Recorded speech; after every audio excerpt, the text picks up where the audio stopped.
Hey everyone, this is Gev Prime or Gev Prime X here, and I want to say thank you to 1,000 plus subscribers. And the inspirations of the videos that got me this far is Saints Row, Tekken Mobile, which is a decommissioned Tekken, which is a game mobile app which is shut down prematurely, and also the shorts of My Name, which is a K Korean drama, which is short for the K, a K drama, Korean drama, which is pretty much of a popular K drama series since 2021, and it's been labeled as the most liked. I definitely recommend you watching it, and it's actually a good K drama. If you even if you're not into K drama, and don't bother saying it's Squid Game, you should watch Squid Games. It's shit. Sorry.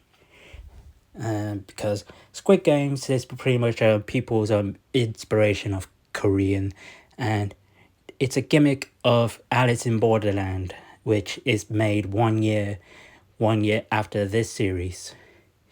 Because and 3% was way past that, because 3% was actually the one that was the game of death.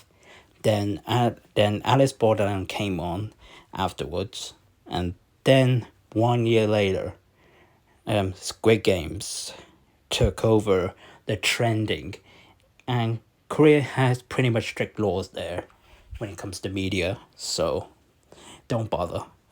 Don't bother with Squid Games. It's crap, rubbish. And people are taking a parody of Squid Games in Netflix recently. It's just a gimmick, the copy of the money, prize and bullshit. And it's pretty much absolutely dull. And it was pretty much of a short-lived trending thing in 2021, as pretty much the AI filter photo imagery of computer generated bullshit, even when it comes to sceneries, video games, and it's pretty much since that duration of trend. And yeah, okay. So anyway, besides that, let's move on. So from this 1K sub special, this is my different revamped version of the no life game deck I previously brewed several months ago. So since the discovery mechanic was actually a big one, that got me into good consideration cutting some cards like Ember Cleave that you don't see anymore. And also I cutted some certain cards that pretty much did not flat out get useful, like Thriller Possibilities, like discarding a card and drawing, which didn't really pan out well for me. But the Shuffler of Cleansing Wildfire, however, I still kept. But I'm still keeping that. I cut it one in car. I cut one of the copy spell of the incarnation thing, and I kept one copy of the Jaya, which I'm gonna explain that later.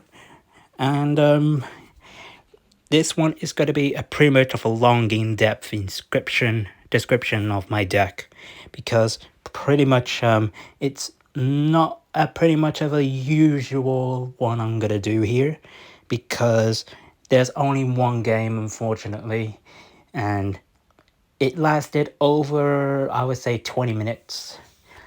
I didn't record the whole match, but the opponent got salty at that point when I used Cleansing Fire, when I got rid of his two-sided land, which was tapped.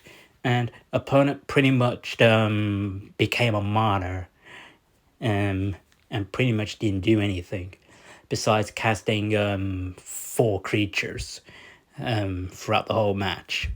And the game lasted 20 minutes. I got pretty bored at that point.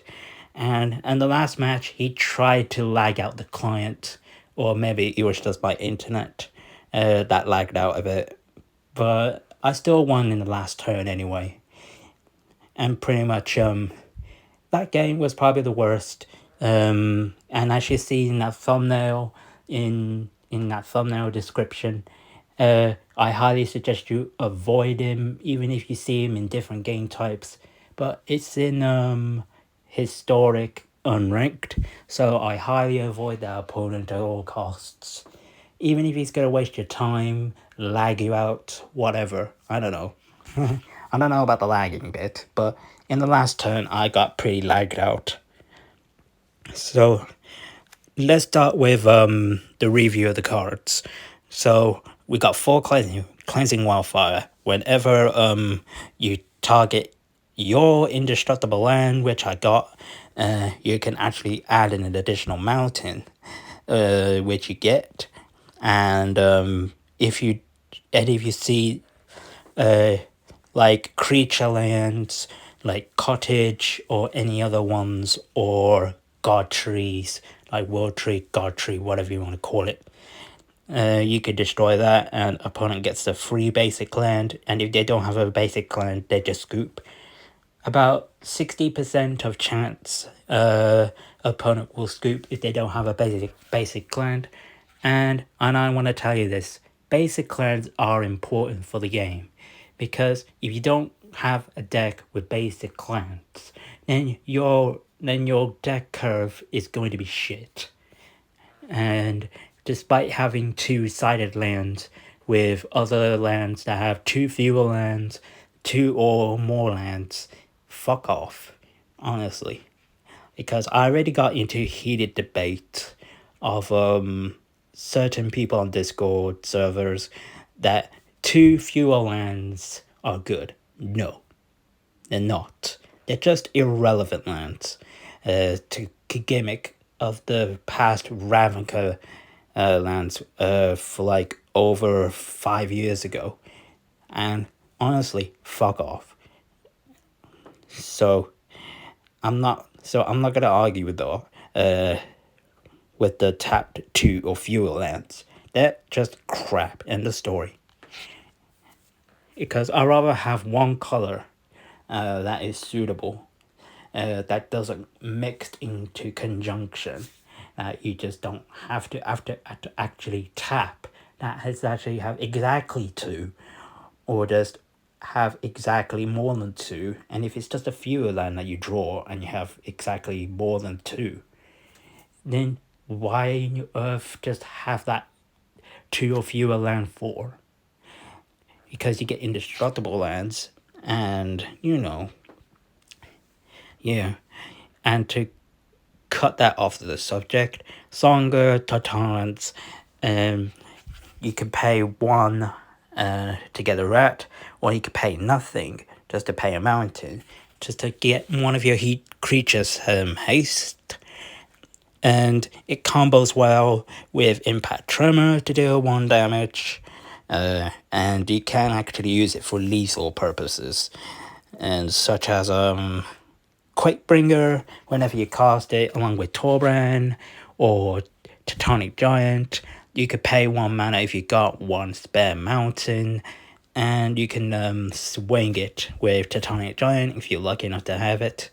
You could either deal 3 damage to opponent extra to give it 6 if he hasn't got any creatures, or you just get exiled 2 cards from the top until your next turn, and you can play them. And yeah, and that's pretty much for the Titanic Giant, which is going to be a short one for it. So it's pretty much self-explanatory, and it's actually a good card. And the one I have here as well to add is Zoyawa,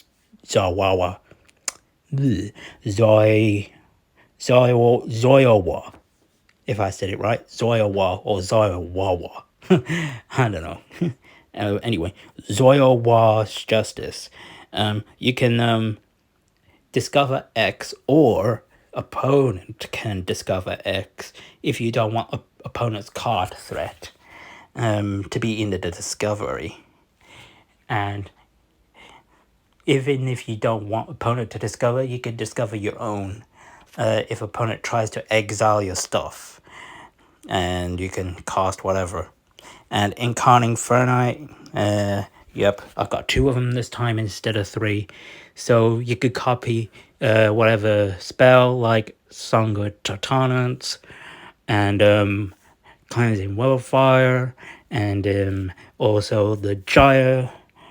Also, the Gyre Immolation Inferno, and it only works for legendary permanents such as Torbrand, Tibalt, Samophis, and Hazaret.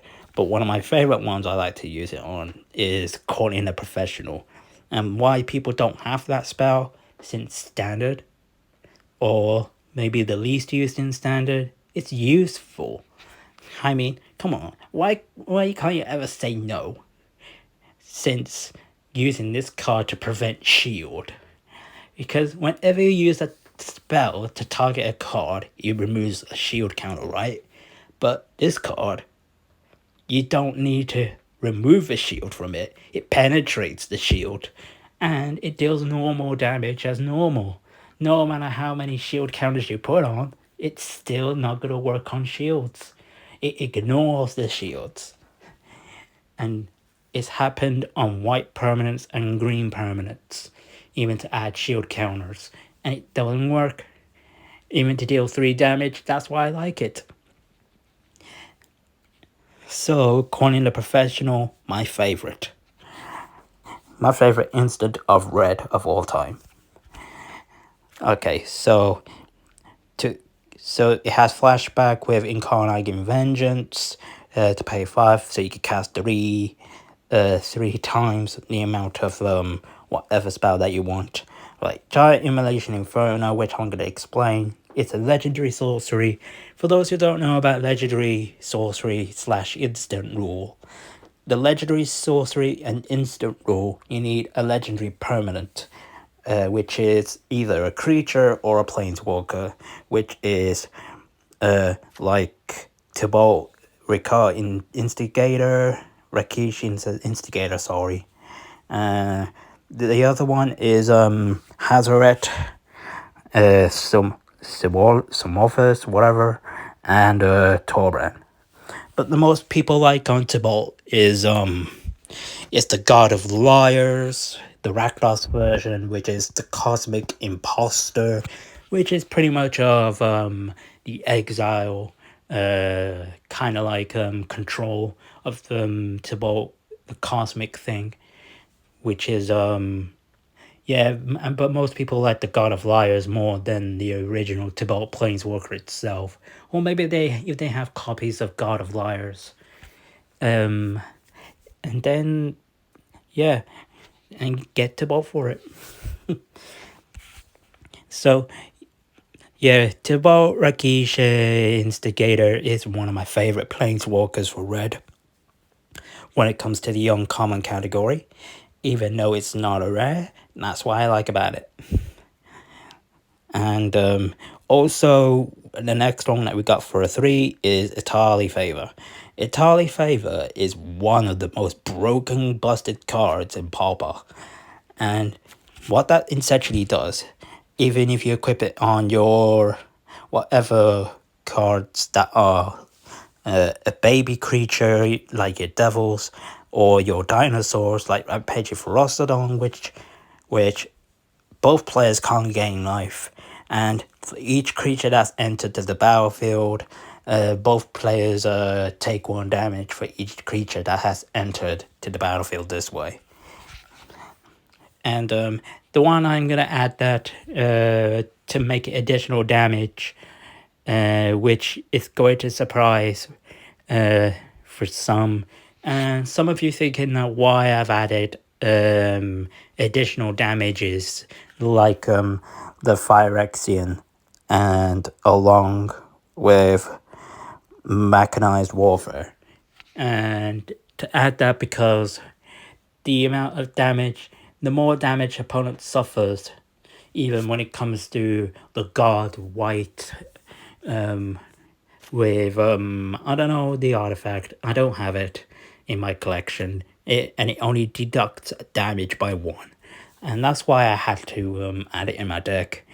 And in case as well, if Titanic Giant and Quakebringer goes to the graveyard, and you get a spare Quakebringer in the battlefield, it can deal 2 damage. If a Quakebringer or a Titanic Giant, or either of them, on graveyard, because it's their giants, they could deal 2 damage to plus if you got the enchantments. And the singletons that I'm going to show now, which is Hazaret, the Fervent. And he has indestructible haste, preventions of destroy and border wipes. And you can pay 3 mana to discard whatever crap card that you got. And it deals 2 damage to opponent. And it can attack if it has 1 or less cards. So if your hand is complete zilch, nothing, or just 1, then you're just free to attack. And that's what I like about Hazaret. And along with Torbran, which is 2 copies. My next singleton is Solotham Mayhem Domination. And what I like about it is she's a figurum of 2. You can either pay 4 life or 2 life with 3 mana, or just 2 mana, and you have to discard 2 cards and she'll gain an indestructible token. And as I already mentioned, Titanic Giant way before. So, yep. And the last one but not least, Fiery Incantation. And which is a not special one, which is from the core set, which is you triple the damage, whatever, to either player. So which is actually boom, boom, boom, boom, boom. So overall, it's like times 6 if I played everything of them. So yeah, and that's gonna be pretty much it, really. Pretty much the review of all the no life game decks. And before I say so, I miss one, which I do not actually own, and which is from the alchemy set of Wild Endrain, which is Overcooked, which is pretty much used in Mythic alchemy, which is Overcooked. Like when players can't gain life, and whenever it's your end step, you can create food token, and whenever you sack it, you can actually deal 2 damage to whatever target, which is actually good as well. And even if Overcooked is destroyed and any no life gains that are gone, you can actually recover yourself. But yeah, that's pretty much all of the semester. So with the indestructible lands, I'll get 7 of them, in case you all wondering why. Just in case I get Cleansing Fire, and just to get the basic lands so I could dig up mana and all that blah blah blah. And yeah, and that's pretty much it for all of the review of the cards. And I'm just gonna hit on straight to the longest game, which was the biggest waste of my time I've ever come across with. So yeah, I'll see you next time. Bye.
They're so cute.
The messier,